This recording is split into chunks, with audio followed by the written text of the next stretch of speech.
नमस्कार दोस्तों, मैं मेघा स्वागत करती हूँ आपका अपने YouTube channel study with Megha Pathak पर। देखिए टेस्ट 50 में आप लोगों के लिए लेकर के आ गई हूँ। अधिगमकर्ता का विकास हमारा टॉपिक चल रहा है और हम जो है आज पार्ट 8 इसका देखेंगे।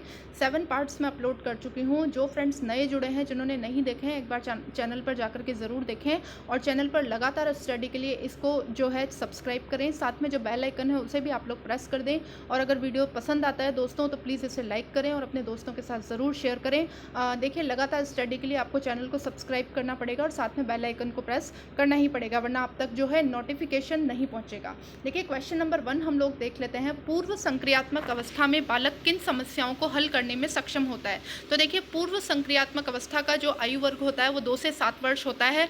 हम इससे पहले के वीडियो में जो है इसके बारे में डिस्कस कर चुके हैं। जिन्होंने नहीं देखा ज़रूर जाकर के देखें। बहुत काम का स्टडी मटेरियल आप लोगों को उपलब्ध करवाया जा रहा है और देखिए रीट की जो है बिल्कुल बहुत ही शानदार प्रिपरेशन यहाँ पर करवाई जा रही है। तो देखिए इसका आंसर जो हो जाएगा वो हो जाएगा ए।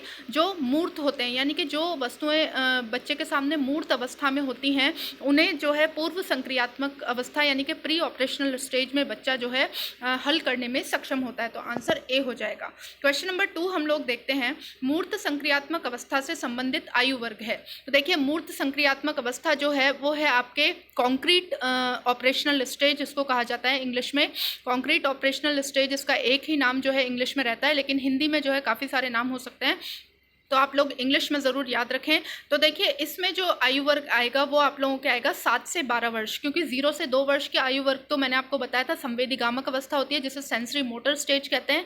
2 से 7 वर्ष जो अवस्था होती है वो पूर्व संक्रियात्मक अवस्था होती है जिसे प्री ऑपरेशनल स्टेज कहते हैं। और मूर्त संक्रियात्मक अवस्था का जो आयु वर्ग है वो है 7 से 12 वर्ष, जिसे हम लोग कहेंगे कॉन्क्रीट ऑपरेशनल स्टेज। तो आंसर बी रहेगा। क्वेश्चन नंबर 3 है। क्रमबद्धता की क्षमता का विकास, वर्गीकरण की क्षमता का विकास, वस्तुओं को गिन सकना, तार्किक चिंतन प्रारंभ होना, 2 आधारों पर भी वर्गीकरण कर सकना।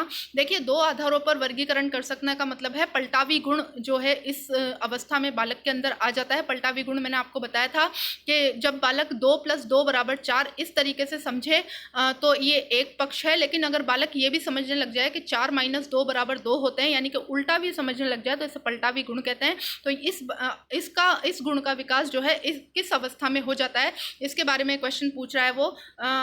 तो ये सारे जो गुण हैं जैसे वर्गीकरण की क्षमता, क्रमबद्धता की क्षमता, वस्तुओं को गिन सकना, तार्किक चिंतन का प्रारंभ होना, ये किस अवस्था के गुण हैं?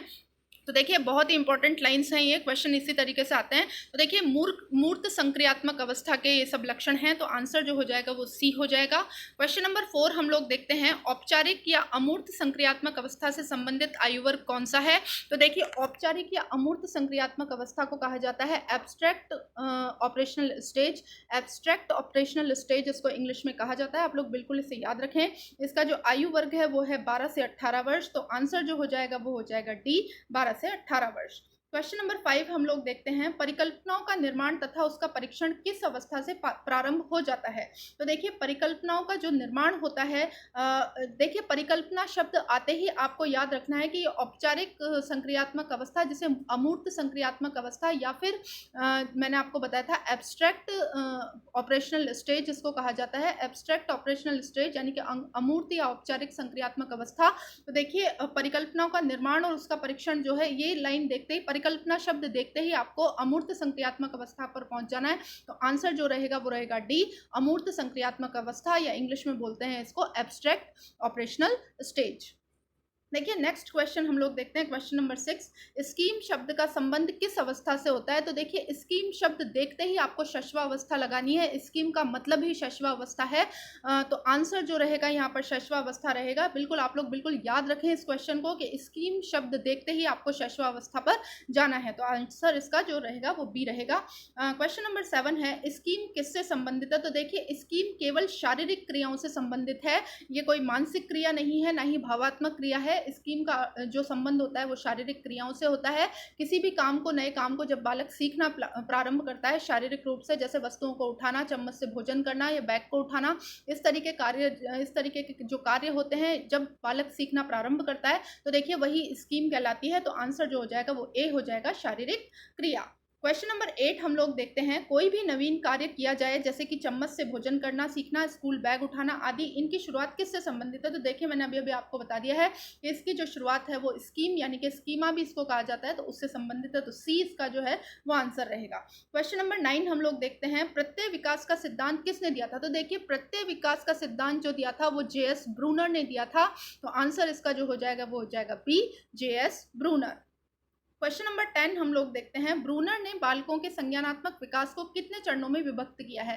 देखिए सिर्फ चरण याद रखने हैं इसके कि 3 चरणों में विभक्त किया है और उनके नाम याद रख लेने हैं। नेक्स्ट क्वेश्चन में मैं नाम आपको बता दूंगी, इससे ज़्यादा जो है वो नहीं पूछता। ज़्यादा से ज़्यादा जो क्वेश्चन आने की संभावना है वो ये है कि प्रत्यय विकास का सिद्धांत किसने दिया था? तो देखिए जे.एस. ब्रूनर आप लोग याद रखें, आंसर बी रहेगा। और ब्रूनर ने जो है बालकों के संज्ञानात्मक विकास को 3 चरणों में विभक्त किया है, तो आंसर इसमें सी हो जाएगा। देखिए दोस्तों, अगर नए जुड़े हैं तो प्लीज़ चैनल को सब्सक्राइब कर लें, साथ में जो बेल आइकन है उसे आप ज़रूर से प्रेस कर लें ताकि आपको नोटिफिकेशन पहुंच सके। देखिए क्वेश्चन नंबर 11 हम लोग देखते हैं, ब्रूनर के संज्ञानात्मक विकास के क्रम से संबंधित है। देखिए ब्रूनर के संज्ञानात्मक विकास के क्रम से जो है वो कौन सा संबंधित है? मैंने आपको बताया था कि ब्रूनर ने संज्ञानात्मक विकास के 3 भाग किए हैं। सक्रियता का सिद्धांत दिया है, मूर्त अवस्था का सिद्धांत दिया और प्रतीक चिन्ह दिया है। इन तीनों के नाम आपको याद रखने हैं, तो आंसर इसमें जो हो जाएगा वो हो जाएगा ये सभी। तो देखिए सक्रियता का सिद्धांत, मूर्त अवस्था और प्रतीक चिन्ह, ये ब्रूनर का जो है संज्ञानात्मक विकास के जो है चरण है, 3 चरण। इनके नाम भी मैंने आपको बता दिया, आंसर इसमें ये सभी आएगा। क्वेश्चन नंबर 12 है, फ्रायड ने मनोलैंगिक विकास के सिद्धांत में कुल कितनी अवस्थाएं बताई हैं? तो देखिए फ्रायड ने जो है 5 अवस्थाएं बताई हैं। इसको जो है आंसर जो है इसमें डी हो जाएगा। पहली जो अवस्था आती है वो मुखी अवस्था आती है, जिसे मुखावस्था कहते हैं। तो देखिए नेक्स्ट क्वेश्चन इसी के बारे में है, मुखावस्था का काल किससे संबंधित है? आयु वर्ग उसने पूछा है कि किस आयु वर्ग से मुखावस्था संबंधित है। तो देखिए 0 से 1 वर्ष जो होता है वो मुखावस्था का काल है, तो आंसर जो हो जाएगा वो ए हो जाएगा। मतलब इसमें फ्रायड ने बताया है कि इस अवस्था में जो बालक है चूसने में ज़्यादा इंटरेस्ट लेता है, चूसना उसको बहुत पसंद होता है, इसीलिए उसने इसको मुखावस्था कहा है। तो देखिए 0 से 1 वर्ष का काल इसमें आएगा, तो आंसर ए रहेगा। क्वेश्चन नंबर 14 हम लोग देखते हैं, गुदावस्था से संबंधित आयु वर्ग है।